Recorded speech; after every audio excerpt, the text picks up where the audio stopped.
చరిత్ర ఎవరికి అన్ని నిజాలు చెప్పదు, కొన్ని నిజాలు దాచిపెడుతుంది అని తెలుసుకున్నాను.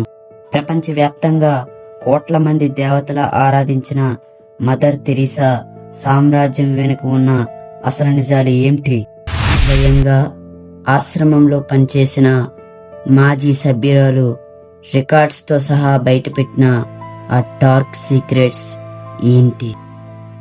సేవ పేరుతో మత మార్పిడిలు ఎన్ని జరిగాయి? ఒక పక్క ప్రపంచమంతా ఆమెను దేవతలా చూస్తున్న టైంలో 1994లో బ్రిటన్కు చెందిన most reputed medical journal the Lancet ఒక బాంబు పీల్చింది. ఆశ్రమంలో కోట్ల రూపాయల ఫండ్స్ ఉన్నా కనీస మెడికల్ ఫెసిలిటీస్ లేవని లాన్సెట్ ఎడిటర్ స్వయంగా బయటపెట్టారు. నరకయాతన అనుభవిస్తున్న పేషెంట్స్ కు కనీసం పెయిన్ కిల్లర్స్ కూడా ఇవ్వలేదట. అంతకన్నా ఘోరం ఏంటో తెలుసా?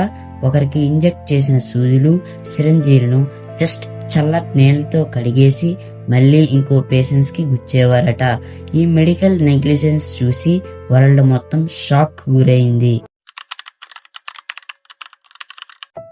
లాన్సెట్ నిజాలు ఒకటైతే ఆ సేవా సామ్రాజ్యం వెనుక దాగున్న ఆర్థిక రహస్యాలు ఇంకో ఎత్తు.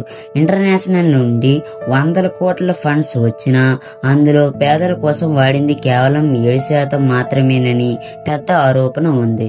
మరి మిగతా డబ్బంతా ఏమైంది? ఇక్కడే అమెరికా చరిత్రలోనే బిగ్గెస్ట్ బ్యాంకింగ్ స్కామ్ చేసిన చార్లెస్ కీటింగ్ అనే క్రిమినల్ ఎంటర్ అయ్యాడు. వందల మందిని ముంచిన బ్లాక్ మనీ నుండి ఏకంగా 10 కోట్ల రూపాయలను మదర్ తెరీసాకు ఫండ్స్ ఇచ్చాడు. కట్ చేస్తే ఆ స్కామ్ లో కీటింగ్ కు జైలు శిక్ష పడినప్పుడు అతన్ని వదిలేయాలంటూ మదర్ తెరీసా స్వయంగా జడ్జికి లెటర్ రాశారు.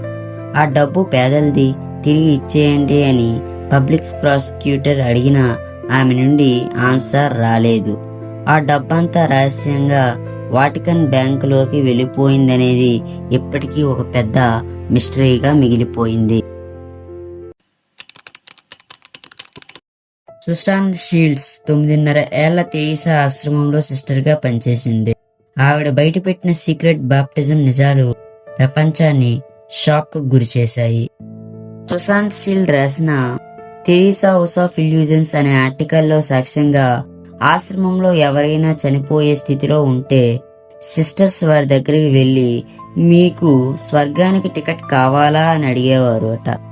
వారు అవును అని తల ఊపితే తల మీద తడికొట్టు పెట్టి నటిస్తూ సీక్రెట్ గా క్రైస్తవ మంత్రాలు చదివి బాప్టిజం ఇచ్చేవారని స్వయంగా వెల్లడించింది.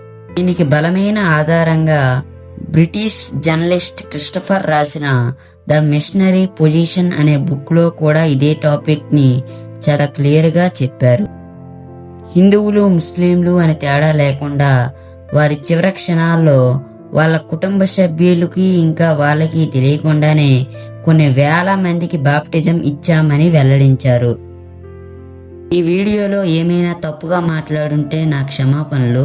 వీడియో వల్ల మీరు ఇన్ఫర్మేటివ్ అయ్యి ఇలా అందరూ ఇన్ఫర్మేటివ్ అవ్వాలి అనుకుంటే లైక్ అండ్ సబ్స్క్రైబ్ చేసుకొని కిందనే ఉన్న హైప్ బటన్ని క్లిక్ చేయండి. మీ ప్రీమియం టైంని మాతో స్పెండ్ చేసినందుకు థ్యాంక్ యూ. జై హింద్.